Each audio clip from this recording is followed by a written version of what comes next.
प्रेरणास्पद कथाएं YouTube channel पर मैं धनंजय जैन आप सभी का हार्दिक अभिवादन करता हूं। छोटी सी कहानी डीजे की जुबानी। दोस्तों, किसी ने ठीक ही कहा है, यदि भला किसी का कर न सको तो बुरा किसी का मत करना। पर आज परिस्थितियां बदल चुकी है। भला करने की बात तो बहुत दूर चली गई। हम सामने वाले का कैसे बुरा हो सकता है उसकी टांग खींचने में लगे रहते हैं। कभी भी हम किसी की अभ्युन्नति नहीं देख सकते, और हमसे कोई छोटा आगे निकलने की कोशिश करे तो उसको हम दबाने की कोशिश करते हैं। पुष्प नहीं बन सकते हो तो कांटे बनकर मत रहना। यदि भला किसी का कर ना सको तो बुरा किसी का मत करना। घर ना किसी का बना सको तो झोपड़ियां न जला देना। दीपक बनकर जल न सको तो अंधियारा ना फैला देना। यदि भला किसी का कर ना सको तो बुरा किसी का मत करना। अमृत पिलाने को नहीं है किसी को तो जहर पिलाते भी डरना। धीरज बंधा नहीं सकते तो घाव किसी को मत करना। अरे, हम वचनों के घावों से भी इतना आहत कर देते हैं सामने वाले को कि बेचारा तिलमिला उठता है। किसी से नहीं लेना है तो मत लो, कम से कम तिरस्कारपूर्ण वचनों को तो मत कहो।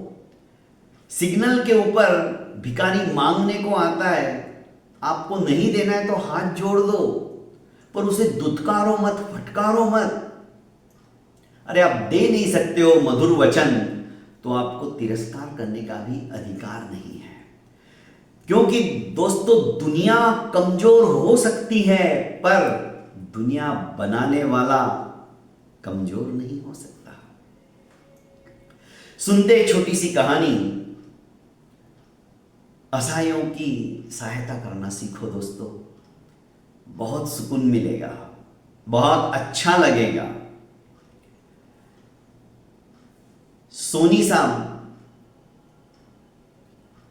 अपने दुकान की तरफ जा रहे थे।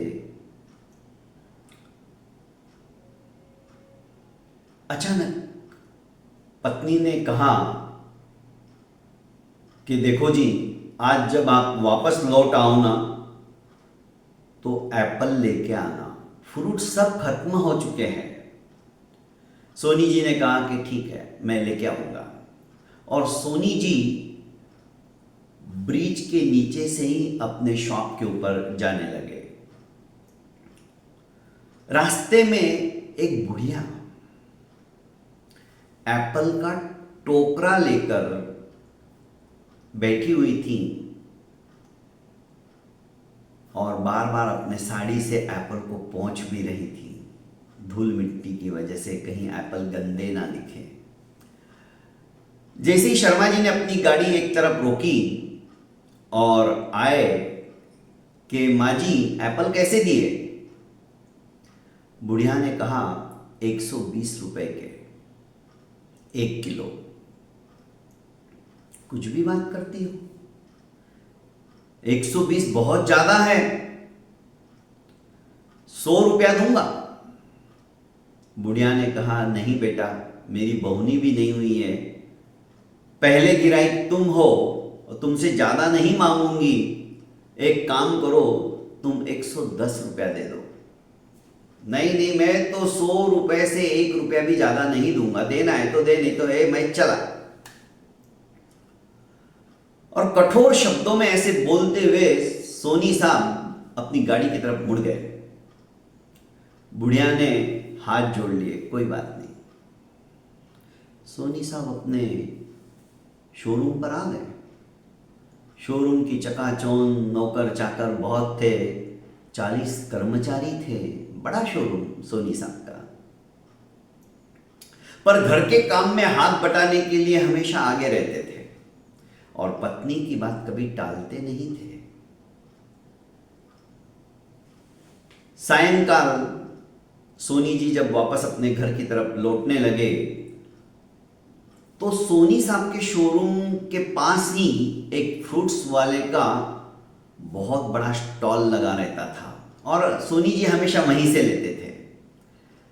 अचानक याद आया कि पत्नी ने कहा है कि एप्पल लेके आना, चलो आज एप्पल के साथ और भी कुछ ले लेता हूँ, क्योंकि कह रही थी फ्रूट्स खत्म हो चुके हैं और उनका लड़का प्रतिदिन एक एप्पल खाता था। किसी ने उसे कहा था कि रोज एक एप्पल खाओगे तो तुम जिंदगी में कभी बीमार ही नहीं होगे।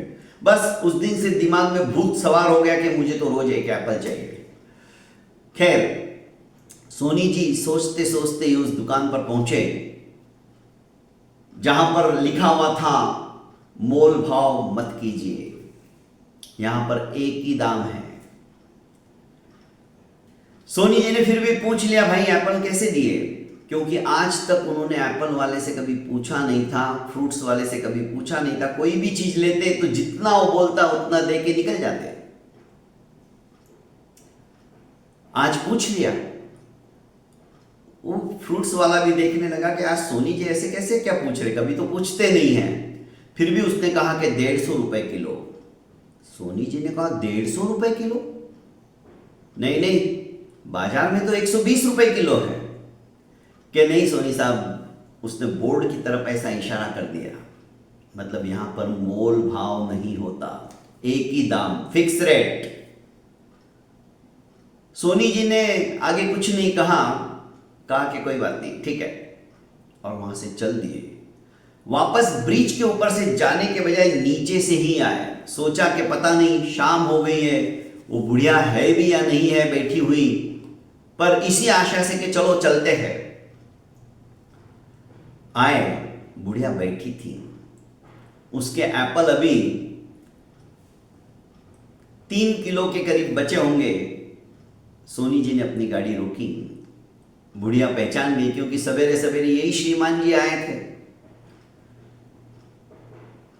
बुढ़िया ने कहा कि देखो भाई साहब, अब मैं 105 रुपए से कम नहीं दूंगी, आप फिर शाम को टाइम पे आए हो तो इससे कम नहीं दूंगी, क्योंकि यही मेरी खरीदी है। 5 रुपया तो मेरे को भी कमाने का हक है, मैं सवेरे से शाम तक यहां पर बैठती हूं। सोनी जी ने उसकी निश्चल चेहरे की आभा को देखा और कहा कि नहीं माँ जी, आप जितने भी है ये तोल दीजिए, मैं आपको उचित दाम ही दूंगा। सोनी जी सोच रहे थे कि 3 किलो भरेंगे, पर वो 2 ही किलो भरे। सोनी जी ने 200 की नोट निकाली और माँ जी को दे दी।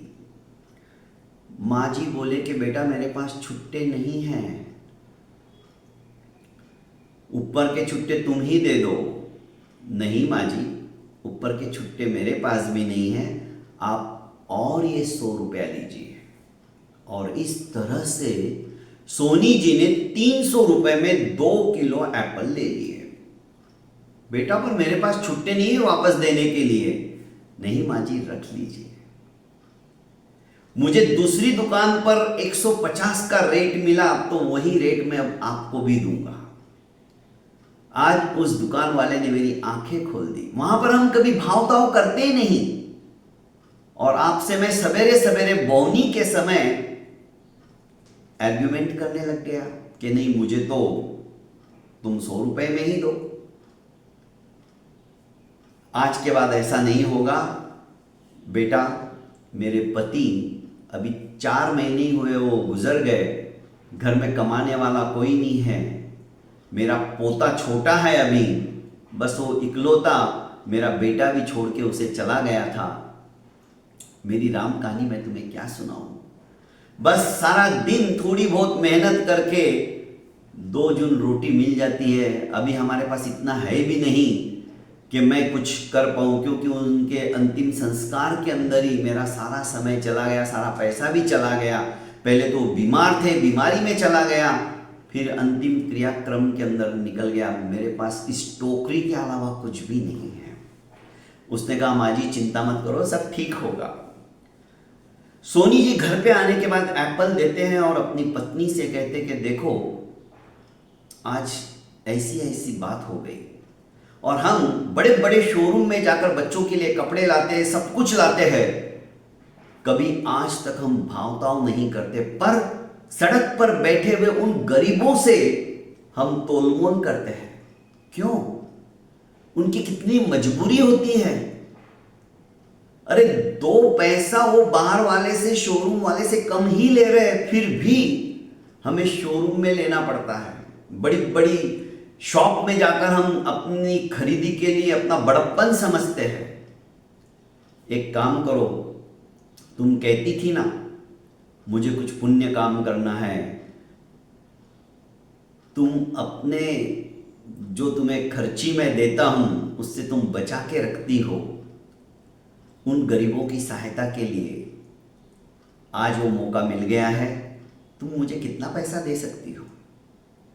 उसने कहा मेरे गुल्लक में तो 5,000 रुपए है, ये पूरे के पूरे आप ले लीजिए यदि ऐसी बात है तो। सोनी जी ने अपनी पत्नी के वे 5,000 रुपए लिए और दूसरे दिन बुढ़िया के पास गए और बुढ़िया को पूरे 5,000 रुपए देकर कहा कि माँ जी, अब एक छोटी सी ठेला गाड़ी आप ले लीजिए और मंडी से ताजे ताजे हर तरह के फ्रूट्स लाइए। पर बेटा मैं तुम्हारा ये एहसान और ये पैसे कब चुकाऊंगी? आपको पैसे चुकाने की जरूरत नहीं है, जब भी मैं वापस इधर से जाऊंगा किसी दुकान से नहीं लूंगा, फ्रूट्स तुम्हारे यहां से ही लूंगा और धीरे धीरे फ्रूट्स में ये माइनस कर देना। बुढ़िया के आंखों से आंसू निकल गए।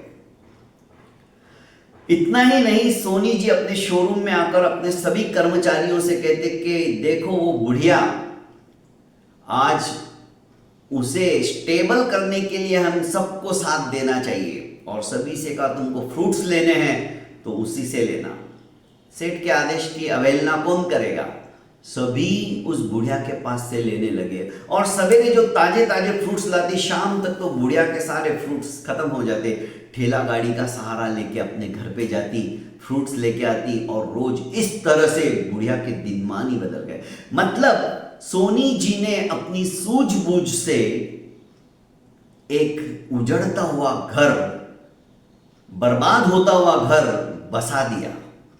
दोस्तों, कहानी अच्छी लगे तो कमेंट बॉक्स में अपना अभिमत जरूर अभिव्यक्त कीजिएगा और आप भी इसी तरह से असहायों की सहायता करना चाहते हो तो हमारे सुसंस्कृति फाउंडेशन का QR कोड स्क्रीन के ऊपर दिखाई दे रहा है। आप जितनी आपकी इच्छा है डोनेशन दीजिएगा और स्क्रीनशॉट लेके मुझे भी भेजिएगा मेरे व्हाट्सएप नंबर पे ताकि मैं आपकी रिसिप्ट बना सकूं। बहुत बहुत धन्यवाद। प्रणाम।